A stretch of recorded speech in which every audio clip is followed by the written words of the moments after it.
नमस्कार विद्यार्थियों, मैं धीरज कुमार गुप्ता, सहायक आचार्य हिंदी, राजकीय महाविद्यालय कामा, आप सभी का हिंदी की ऑनलाइन शिक्षण कक्षाओं में स्वागत करता हूं। हम अध्ययन कर रहे हैं श्री उदय शंकर भट्ट द्वारा रचित एकांकी पर्दे के पीछे, जिसमें हमने देखा डॉक्टर चांदीराम सेठ के बीच संवाद चल रहा है। डॉक्टर अपनी तनख्वाह बढ़ाने के लिए प्रयत्न कर रहा है। सेठ भी गुस्से में कह देता है 10 रुपये बढ़ा दिए जाएंगे, लेकिन डॉक्टर के मिलने जुलने वाला एक अधिकारी जो इनकम टैक्स विभाग में है, जानकार है। सेठ को भी इस बात का पता है, इसीलिए सेठ ने आज डॉक्टर को बुलाया है। आगे देखते हैं। चांदीराम कहता है कि क्या बुरा है अगर शहर का बड़ा आदमी यानी चीफ कमिश्नर हमारे अस्पताल देखने आ जाए।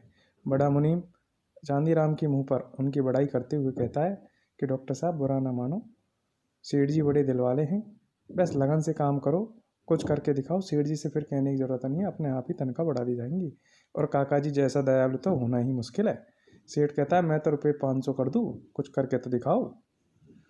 इस तरीके से सेठ, डॉक्टर और मुनीम संवाद करते हैं। तो बातों ही बातों में, क्योंकि मुनीम बड़ा तेज़ है, बातों ही बातों में डॉक्टर से कहता है कि डॉक्टर साहब, एक काम है, इस हाथ ले उस हाथ दे वाला तुम्हारी जान पहचान के एक रिश्तेदार इनकम टैक्स में अफसर है, उनसे कहो हमारी कुछ रियायत कर दें, सेठ जी तुम्हें भी देंगे उन्हें भी देंगे। चांदीराम भी कहता है कि हाँ, हमें मुफ्त में खाने का कोई वो नहीं है, मामला अटक रहा है, चलो यही सही। डॉक्टर कहता है हाँ, है तो मेरे जानकारी, मेरे साले के चाचा का मामा है, मैं आज ही जाऊँगा और देखूँगा। चांदीराम जी कहते हैं आज ही क्या, अभी जाइए, गाड़ी ले जाइए। मुनीम कह देता है गाड़ी ले जाइए, दीनू गाड़ी तैयार करवा। इस तरीके से जब उनको अपना काम निकलवाना है, तो जिस डॉक्टर की 10 रुपये बढ़ाने में अब तक वो जितनी जी हजूरी कर रहे थे, तुरंत ही अपने काम निकलवाने के लिए उसकी आवभगत करने लगते हैं। इधर ही दुकान के दो मुनीम रामधन और घासीलाल आपसी संवाद करते हैं और बताते हैं। जहाँ रामधन सेवा अपने मालिक के प्रति निष्ठावान है, वहीं घासीलाल भी निष्ठावान है, लेकिन वह भी ये चाहता है कि इतने काले धन का कुछ भाग हमें भी मिले। रामधन और घासीलाल बात करते हुए रामधन कहते हैं कि आज हमें सारी रोकड़ लिखनी है। घासीलाल कहता है मैं थक गया हूँ, अब मुझसे रोकड़ नहीं लिखी जाएगी। तो रामधन कहता है हमें लिखनी ही पड़ेगी, नहीं तो आफत आ जाएगी। घासीलाल कहता है किस चीज़ की आफत, हम काम कर रहे हैं, उसकी हमें तनख्वाह मिलती है, और ये लोग मुफ्त का इतना मुनाफा कमाते हैं, हमें क्या दिया, एक धोती एक कुर्ता और 10 रुपये। तो रामधन कहता है ऐसी बात नहीं है, इन लोगों को भी अफसरों को पैसा देना पड़ता है, जब जाके मुफ्त का माल, भ्रष्टाचार का माल उनके पास बच पाता है। इस तरीके से दोनों बात करते हैं। तो रामधन कहता है कि मेरा तो इसमें गुजर होता नहीं है, लेकिन मजबूरी है कि अब मैं अगर जाऊं भी तो मुझे कुछ मिलेगा नहीं कहीं इधर उधर। घासीलाल और रामधन दोनों संवाद करते रहते हैं। घासीलाल अपनी निष्ठा व्रति को कम करते हुए कहता है कि नहीं, बेईमानी करना धर्म है, सरकार को धोखा देते हैं ये लोग, लूटते हैं, धर्म खाएं। धर्म में ये पैसा लगाते होंगे, लेकिन वो दिखावे का धर्म है।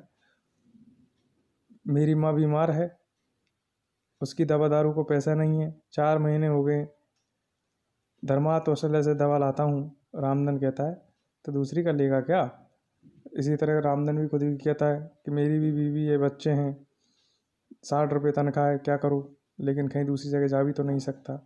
दोनों आपसी वार्तालाप करते रहते हैं। घासीलाल कहता है किस बात किस्मत की आती है, जिसकी किस्मत में होगी वो पेट भरेगा, जिसकी किस्मत में होगी पेट नहीं भरेगा। घासीलाल कहता है किस्मत कभी नहीं होती मुनीम जी, गधे की किस्मत में कभी नहीं लिखा कि वह आराम से खाएगा, गरीब की किस्मत नहीं होती, किस्मत होती है तो मालदारों की होती है। रामधन कहता है तो तू मालदार बन के दिखा, ईश्वर के खेल है, कोई सुखी कोई दुखी, कभी रात कभी दिन। घासीलाल कहता है मैं ये बातें नहीं मानता, ईश्वर को क्या पड़ी किसी को मालदार बनाना है किसी को गरीब बनाना है, यह तो हमारी समाज व्यवस्था है। रामधन कहते हो अजी वाह जी, आज तो तुम बड़ी समाज व्यवस्था पर अपने भाषण दे रहे हो, अनाज के तोड़े से ही सब चीज़ें महंगी है। तो दीनू, इसी बीच में दीनू आता है जो नौकर है वहाँ पर, घासीलाल जी आपके लिए भी कचौड़ी वचौड़ी लाऊं। तो वो लोग कहते हैं कि हमारे पास इतना पैसा नहीं है, हमें तो दाल रोटी मिल जाए जितना ही बहुत है, ये काम तो मुनीम जी का है, तो मुनीम जी के लिए लाया करो। रामधन हम भुगत लेंगे। और इतना कहकर घासीलाल वहाँ से चला जाता है, मुझे दवा खाना जाना है, दवाई लेके आनी है। रामधन कहता है भाई ठीक है भाई, अब मैं ही पूरी रोकड़ उतार देता हूँ, बेचारा दुखी है इसलिए मन चिड़चिड़ा हो रहा है, उसे जाने देता है। इधर एक दो खद्दरधारी जनों का वहाँ पर प्रवेश होता है। तो आज के जो संवाद हमने देखे उनमें हमने देखा कि किस तरीके से अपना काम निकलवाने के लिए हमें अपने से छोटे व्यक्ति को भी ऊपर उठा देते हैं और अपना काम निकलवाने का प्रयत्न करते हैं। ये सारा का सारा पूरा खेल भ्रष्टाचार को बढ़ावा देना है। सेठ जी कालाबाजारी करते हैं, कालाबाजारी से लाखों रुपए कमाते हैं। उसको बचाने के लिए वो अफसरों को, इनकम टैक्स के अफसरों को रिश्वत देना चाहते हैं और अपना काम निकलवाना चाहते हैं। ये हमारी समाज की तत्कालीन व्यवस्था भी थी, आज की व्यवस्था भी है। वर्तमान समय में भी भ्रष्टाचार का बोलबाला ऐसा ही बढ़ा हुआ है। आगे के संवादों में हम देखते हैं। आज के लिए इतना ही। धन्यवाद।